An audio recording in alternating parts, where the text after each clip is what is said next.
اعوذ باللہ السمیع العلیم من الشیطان الرجیم من ہمزہ ونفخہ ونفثہ فأما الذین آمنوا فیعلمون انہ الحق من ربہم واما الذین کفروا فیقولون ماذا اراد اللہ بہذا مثلا یضل بہ کثیرا ویہدی بہ کثیرا وما یضل بہ الا الفاسقین۔ سورہ بقرہ کی آیت نمبر 26 ہے، اور اس کا ابتدائی حصہ جہاں پر اللہ رب العزت نے مچھر کی مثال کے تذکرے کا مقصد بتایا ہے کہ اللہ رب العزت اس بات سے نہیں شرماتا، حیا کرتا کہ وہ مچھر کی مثال بیان کرے، اور وجہ اس کی یہ بتائی گئی کہ ہر تخلیق اللہ کی ایک شاہکار ہے۔ مچھر ہو، انسان ہو، پہاڑ ہو، سمندر ہو، مکھی ہو، کچھ بھی ہو، سب کچھ اللہ کی تخلیق کا شاہکار ہے۔ کوئی مخلوق کتنی ہی زیادہ طاقتور کیوں نہ ہو جائے، لیکن وہ سب سے کمتر مخلوق کو بھی پیدا نہیں کر سکتی۔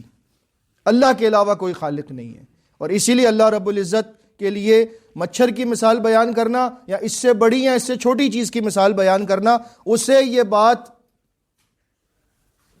اس کے لیے کوئی مسئلہ نہیں۔ وہ جو چاہے کر سکتا ہے، جو چاہے کہہ سکتا ہے۔ لا يسأل عما يفعل وهم يسألون، اللہ سے سوال نہیں کیا جا سکتا کہ اس نے کوئی کام کیوں کیا، باقی سب سے سوال کیا جائے گا۔ اللہ سے کوئی پوچھنے والا نہیں ہے، کیونکہ جواب دہی کون کرتا ہے؟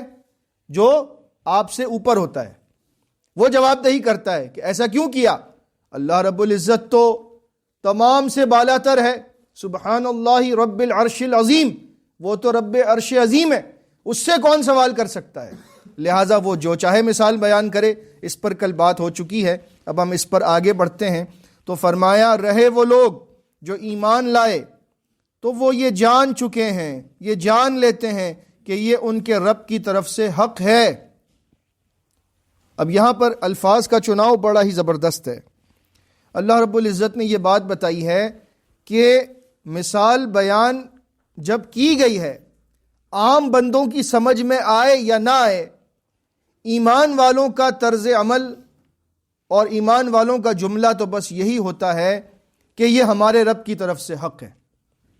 یہاں پر جو لفظ ہے یعلمون، یہ اس طرح بھی ہو سکتا تھا فَأَمَّا الَّذِينَ آمَنُوا يَعْلَمُونَ أَنَّهُ الْحَقُّ مِنْ رَبِّهِمْ، لیکن یہاں پر ہے فَأَمَّا الَّذِينَ آمَنُوا فَيَعْلَمُونَ أَنَّهُ الْحَقُّ مِنْ رَبِّهِمْ۔ یہ جو فا یہاں پر داخل کی گئی ہے، اس کا مقصد یہ ہے کہ وہ پہلے سے ہی جانتے ہیں کہ جو بھی مثال بیان کی جائے گی وہ حق پر ہوگی، کیونکہ ان کا ایمان قرآن پر ہے، ان کا ایمان اللہ پر ہے، ان کا ایمان رسول پر ہے۔ اب جو بھی مثال اللہ اور اس کا رسول بیان کریں گے وہ حق پر مبنی ہوگی، ان کی بات غلط ہو ہی نہیں سکتی۔ بالکل ایسا ہی ہے جیسے اللہ کے نبی صلی اللہ علیہ وسلم کو ایک ہی رات میں، کچھ ہی پل میں اللہ رب العزت مکہ سے پہنچا دیا بیت المقدس، مسجد اقصی۔ اور جب قریش کے سامنے یہ بات آئی تو انہوں نے بڑا اس چیز کے اوپر مذاق بنانا شروع کر دیا کہ لو جی، یہ کیا بات ہوئی، ایک رات میں مکہ سے بیت المقدس ہو کر آ گئے، یہ تو ہو ہی نہیں سکتا۔ تو انہوں نے ابو بکر صدیق رضی اللہ تعالی عنہ کو یہ کہا کہ دیکھو، اگر کوئی بندہ یہ بات کہے کہ میں راتوں رات مکہ سے بیت المقدس ہو کر واپس مکہ بھی آ گیا تو تم کیا کہو گے؟ تو انہوں نے کہا، کہنے والا کون ہے؟ ہاں، کہنے والا تمہارا ساتھی ہے جسے تم رسول مانتے ہو، وہ کہہ رہا ہے، کیسی بات کر رہا ہے؟ تو کہنے لگے، اگر انہوں نے کہا ہے تو سچ کہا ہے۔ یہ اصل بات ہے، اگر انہوں نے کہا ہے تو سچ ہی کہا ہے، یعنی پھر ہماری عقل مانے یا نہ مانے، نبی صلی اللہ علیہ وسلم نے فرمایا تو سچ فرمایا۔ بالکل یہی بات ایمان والوں کی ہوتی ہے۔ ہر مرتبہ جب بھی کوئی اعتراض کرے اسلام پر، قرآن پر، صحیح حدیث پر، تو اس کا جملہ یہی ہوگا، اللہ نے فرمایا ہے، اللہ کے نبی نے فرمایا ہے تو سچ فرمایا ہے۔ یہ ایمان والا ہوتا ہے، وہ پھر اس کے اندر کیڑے نہیں نکالتا، کیڑے نکالنے والا وہ ہوتا ہے جس کا ایمان یا تو کمزور ہے یا وہ ایمان سے بالکل فارغ ہے. لہٰذا یہ بات ہمیں سکھائی گئی یہاں پر کہ قرآن پر من وعن ایمان لانا ہے، اللہ کے نبی صلی اللہ علیہ وسلم کی صحیح احادیث پر من وعن ایمان لانا ہے، اس کے بارے میں شک نہیں کرنا. فَيَعْلَمُونَ أَنَّهُ الْحَقُّ مِنْ رَبِّهِمْ، وہ ان کے رب کی طرف سے حق ہے. وَأَمَّا الَّذِينَ كَفَرُوا، اور رہے وہ لوگ جو کافر ہیں یا جن کے دلوں میں کفر ہے، منافق ہیں، اوپر سے ایمان والے اندر سے کافر ہیں.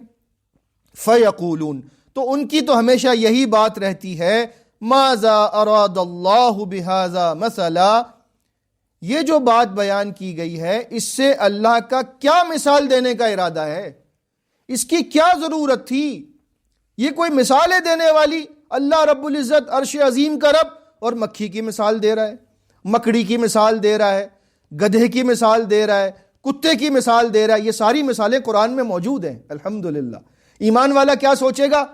الحمدللہ یہ رب کی طرف سے حق ہے. ہم اس کو سمجھنے کی کوشش کرتے ہیں کہ یہ مثال کیوں بیان کی گئی ہے، لیکن جو کافر یا منافق ہوگا وہ کہے گا یہ کیا بات ہوئی، یہ کوئی مثال ہے دینے والی، اللہ مثال دیتا کوئی بڑی مثال دیتا، یہ کیسی مثالیں دی ہیں. تو ایمان والے ایسی بات نہیں کرتے اور کافر ایسی ہی بات کرتے ہیں.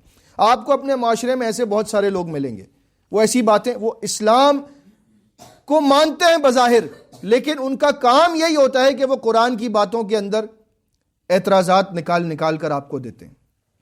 یہ کیوں کہا گیا، فلاں کیوں کہا گیا، حدیث میں یہ کیوں کہا گیا، بھائی ہماری سمجھ میں نہیں آتی، بھائی یہ پردہ جو ہے اس کی لاجک سمجھ نہیں آتی، بھائی چہرے کا پردہ کیوں ہے یہ سمجھ نہیں آتی، بھائی یہ ازار ٹخنے سے اوپر کیوں رکھنا ہے یہ نہیں سمجھ آ رہی، بھائی کھانا جو ہے وہ سیدھے ہاتھ سے کیوں کھانا ہے اس کی کیا وجہ ہے یہ سمجھ نہیں آ رہی. بھائی تمہاری سمجھ نہیں آ رہی، ہماری سمجھ میں سب کچھ آتا ہے، کیونکہ ہمارا ایمان اللہ اور اس کے نبی صلی اللہ علیہ وسلم کی بات پر ہے.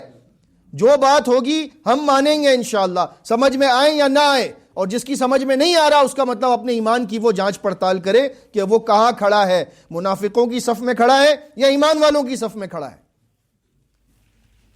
تو فرمایا کافر تو ہمیشہ یہی کہیں گے کہ اللہ کا اس کے ذریعے کیا مثال دینے کا مقصد ہے. اللہ تعالیٰ نے فرمایا مثال کا مقصد ہم تمہیں بتاتے ہیں. یضل بہ کثیرا، ایسی مثال دے کر اللہ لوگوں کو بہت بڑی تعداد میں گمراہ کر دیتا ہے. کتنے ڈرنے کی بات ہے. کیا اللہ گمراہ کرنا چاہتا ہے؟ نہیں، اللہ تو کسی کو گمراہ نہیں کرنا چاہتا، لیکن اللہ نے کچھ اصول بنائے ہیں، اگر ان اصولوں کو توڑو گے تو گمراہی تمہارا مقدر ہے. مثال کے طور پر آپ کو پتا ہے پاکستان کی حکومت نے قانون بنایا ہے یا ٹریفک پولیس نے قانون بنایا ہے کہ بھائی جو بھی بچہ 18 سال سے کم عمر کا موٹر سائیکل یا گاڑی چلاتا ہوا ملے گا اس کو ہم اریسٹ کریں گے، لاک اپ میں ڈالیں گے. اب وہ بچہ بغیر لائسنس کے اور بڑے مزے سے، کیونکہ وہ سمجھتا ہے کہ مجھے کوئی نہیں پکڑ سکتا، اور وہ گھر سے نکلا ہے اور پکڑا گیا. اب کوئی یہ نہیں کہہ سکتا پولیس کو یا ٹریفک والوں کو کہ آپ نے یہ بچہ کیوں پکڑا، کیونکہ وہ کہیں گے ہم نے پہلے بتا دیا تھا یہ کام نہ کرنا. اگر وہ یہ کام کرے گا تو خدشہ ہے کہ وہ پکڑا جائے گا. بالکل یہی بات یہاں پر ہے. اللہ نے کچھ اصول بتائے ہیں کہ یہ کام نہ کرنا ورنہ گمراہ ہو جاؤ گے، اور اگر انسان وہی کام کرتا جائے تو وقت قریب ہوتا ہے کہ وہ گمراہی میں جا پڑے. یہ نہیں کہ اللہ نے کسی کو زبردستی گمراہ کیا، ایسا نہیں کہ پولیس والوں نے گھر سے آ کر بچے کو اٹھایا ہے، نہیں، وہ ٹریفک کے اندر اپنی گاڑی کو کم عمری کے باوجود لے کر آیا، قانون توڑا، لہذا اس کو پکڑا گیا. کام کرو گے غلط تو پکڑے جاؤ گے. ایسے ہی اللہ کے پاس اصول ہے، گمراہی والے کام کرو گے تو گمراہ ہو جاؤ گے، ہدایت والے کام کرو گے تو ہدایت پر آ جاؤ گے. تو اللہ تعالیٰ پر کوئی الزام نہیں ہے کہ جی اللہ نے گمراہ کر دیا. لوگ کہتے ہیں بھائی دعا کریں اللہ ہمیں توفیق دے تو ہم نماز ادا کریں. تو اس پر بڑا اچھا جملہ کہنے والے نے کہا کہ یہ تو عجیب بات کر دی کہ اللہ توفیق دے تو نماز ادا کریں گے. تو انہوں نے کہا بھائی آپ کی جب شادی ہو جائے، آپ کے ہاں بیٹا پیدا ہو تو اس کا نام توفیق رکھنا کہ اللہ نے توفیق دے دی آپ کو، اب نماز شروع کر دو. یہ کوئی بات ہے کرنے والی؟ کہ توفیق دے اللہ تو نماز ادا کریں گے. کھانے کے معاملے میں یہ کہتے ہو کہ اللہ توفیق دے گا تو منہ میں نوالا چلا جائے گا. کاروبار کے لیے کہتے ہو کہ اللہ توفیق دے گا تو دفتر جائیں گے. نوکری کے لیے کہتے ہو نہیں, صرف نماز کے لیے یہ جملہ کہا جاتا ہے کہ اللہ توفیق دے گا تو نماز ادا کریں گے. توفیق تو اللہ نے دے دی, قرآن میں حکم دے دیا, تمہیں صحیح سلامت پیدا کیا, تمہارے ہاتھ پاؤں میں جان دی ہے. اب کون سی مصیبت آ گئی جو تم نماز نہیں ادا کر سکتے؟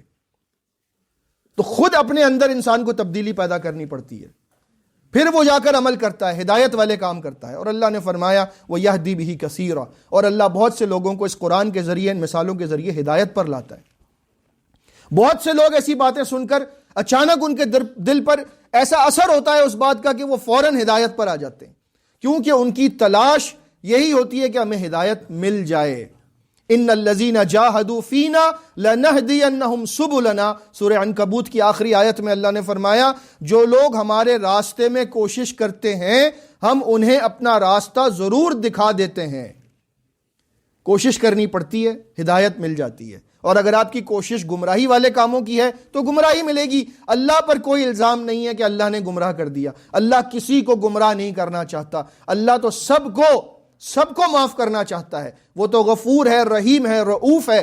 لیکن ہمارے کام ایسے ہوتے ہیں کہ ہم اس کے اصول کی بنیاد پر گمراہ ہو جاتے ہیں اور پھر اللہ کی پکڑ میں آ جاتے ہیں. لیکن اللہ نے ایک بات یہاں پر آخر میں فرما دی, وَمَا يُضِلُّ بِهِ إِلَّا الْفَاسِقِينَ, اور اللہ گمراہ نہیں کرتا مگر ان کو جو فاسق ہوتے ہیں. یعنی گمراہی جس بندے کے مقدر میں ہے اس بندے کے اندر کچھ صفات ہوں گی جن کا ذکر اگلی آیت میں آ رہا ہے. اللہ گمراہ نہیں کرتا مگر ان کو جو فاسق ہیں. فاسقین کون ہیں یہ اگلی آیت میں آئے گا انشاءاللہ, اس پر ہم کل بات کریں گے اللہ کے حکم سے. لیکن سر دست اس بات کو سمجھ لیجئے کہ قرآن میں کوئی بات آ جائے, صحیح حدیث میں کوئی بات آ جائے تو چوں چراں کے بغیر ہمیں اس بات کو تسلیم کرنا چاہیے. کوئی لاجک اپنی لڑا کر, اپنی عقل کو دخل دے کر اس کو رد نہیں کرنا چاہیے, ورنہ ایمان خراب ہو جاتا ہے. اپنے ایمان کو بچانے کے لیے ضروری ہے کہ قرآن و سنت کو جیسے ملا ویسے عمل کرتے جائیں, تسلیم کرتے جائیں, تو انشاءاللہ ایمان بڑھتا چلا جائے گا. اور اگر اس میں اعتراضات کرنا شروع کر دیے تو گمراہی مقدر ہے. اللہ ہمیں ہدایت پر رکھے, ہدایت پر موت دے, اور گمراہی کی تمام صورتوں سے اللہ ہمیں بچائے. آمین. استغفر اللہ استغفر اللہ استغفر اللہ.